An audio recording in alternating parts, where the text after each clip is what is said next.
Texting, I love online auctions for anyone that's bigger, because I think a silent auction to me is a complete and utter waste of time, because you spend unbelievable amounts of time and you really don't raise that much.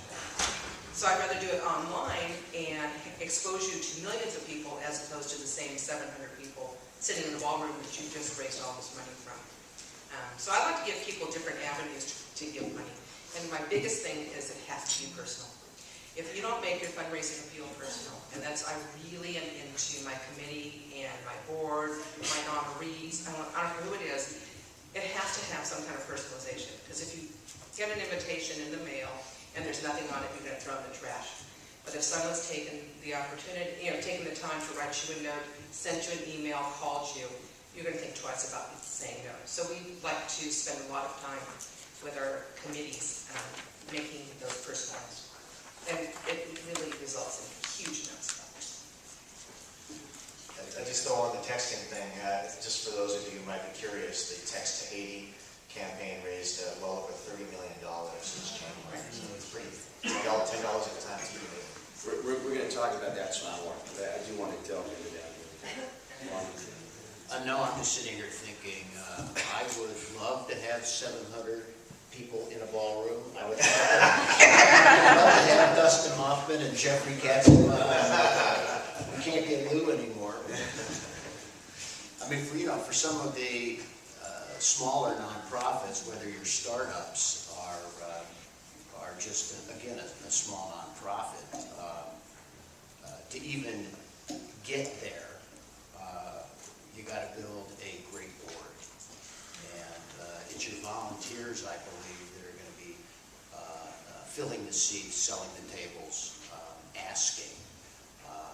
My fundraising staff really don't raise the money much. They support the board and other ventures. They do the marketing, they do the spin, they do the branding. But we don't, in traditional fundraising senses, and the other that I talked about, we do that. But your board is critical.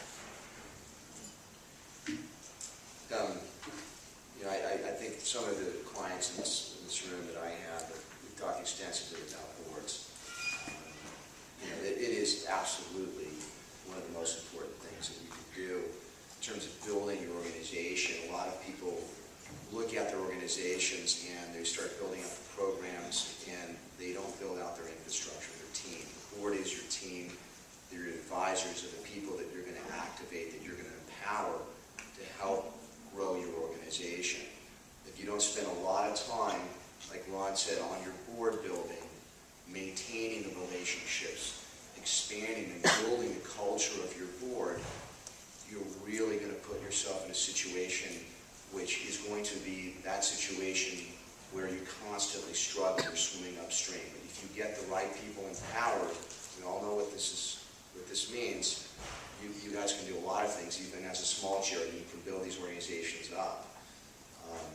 Ron, I have to be at a board meeting with Ron, and it's like watching one of the great conductors of our time. He's got, how many board members now on your board? 32. They're 32. A huge table, by the way. And he's got everybody going. He's keeping the meetings interesting. He's doing business. There's an orchestration in terms of how you run a board meeting, how you keep it interesting, and that is a lot of the lifeblood of an organization. I think that Judy was already talking a little bit about talking to your board. And I don't know if you guys want to comment a little bit about this, because I think it's a pretty important thing. I can say, because I'm an outside consultant, so I come in and I'll sit down with the board and I look around the room and I listen to their board meeting.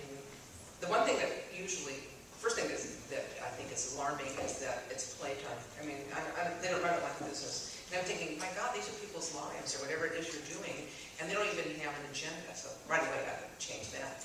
And then they have board members who do nothing. And I'll say, well, afterwards, I'll say, we really wish we could get rid of them. They've been around forever. And I said, and why aren't you getting rid of them? Well, they've been around forever, and it's really hard to do that. Well, I don't think it's that difficult. And I think there's nice ways of getting people off of the board.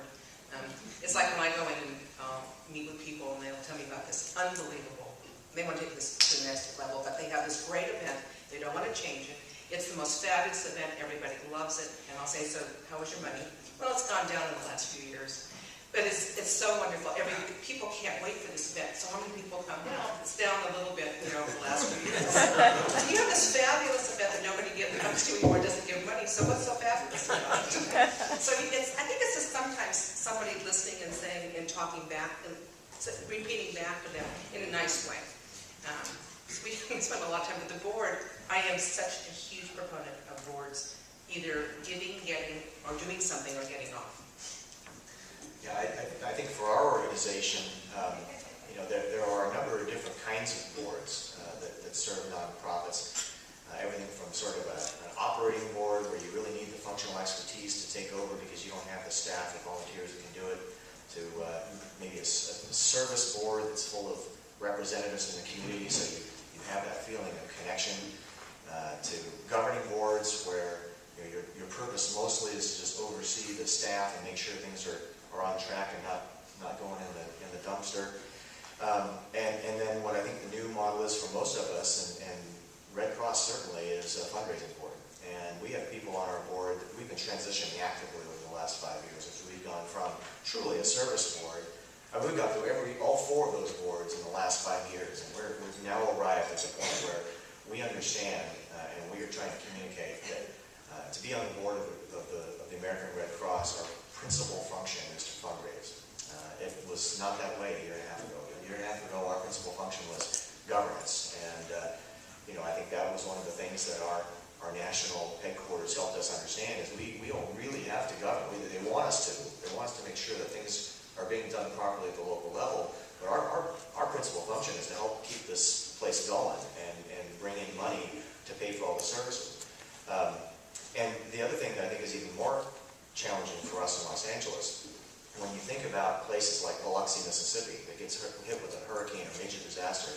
Well, you want to talk about oil spill right now, but every year, and you think about the demographic of that particular location in the country as being very poor. They can't fundraise themselves out of the bucket, and everybody could give half their the wealth in their community, and they'd still end up with something in the several $1,000s range. So we know that as a community like Los Angeles and places like San Francisco, Chicago, New York, Dallas, we need to raise more money to help benefit the rest of the American Red Cross, and for that matter, to benefit the International Red Cross and the services that we provide. I'm very proud to say that we're one of the largest sources of money to the American Red Cross for the Haiti relief effort in Southern California. So all of yourselves a big hand for that.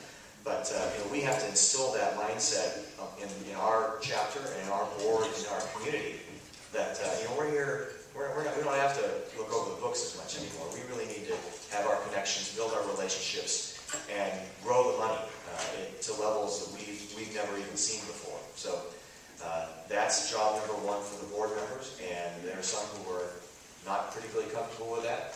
We've got board members in some of our community boards, community chapters that have never had a give or get before, and we're going to start instilling that, and it's going to create some tension, but it's the right thing to do. Ron, you work with probably a lot of different types of boards, I would imagine, over the last 20 years, 30 years. Do you have any? No, it's, as I said earlier, it's in fundraising, it's your board that's going to do mostly fundraising. And they bring in the dollars. They are the ones that brought it in during the telethon, and they're the ones that bring it in now on our capital campaigns and our annual giving campaigns. And they're the ones that sell the tickets. We have a golf tournament that's major, the entry fee is $6,000. That's the smallest foursome you can get, and that's a high-end tournament and a high-end ask. My friends don't write checks for $6,000 to play golf. So our boards, the people we bring on our board, they have the capacity to ask their friends for the $6,000 foursomes. Beyond we're going to, I'm sorry, we'll get there. Beyond the capacity, how do you really get a passion? Because I've seen your board. There are a lot of The best. members, and how do you do that? For maybe 40% of our board, we take care of their kid. So they're in it to keep the doors open where their kid lives. So they're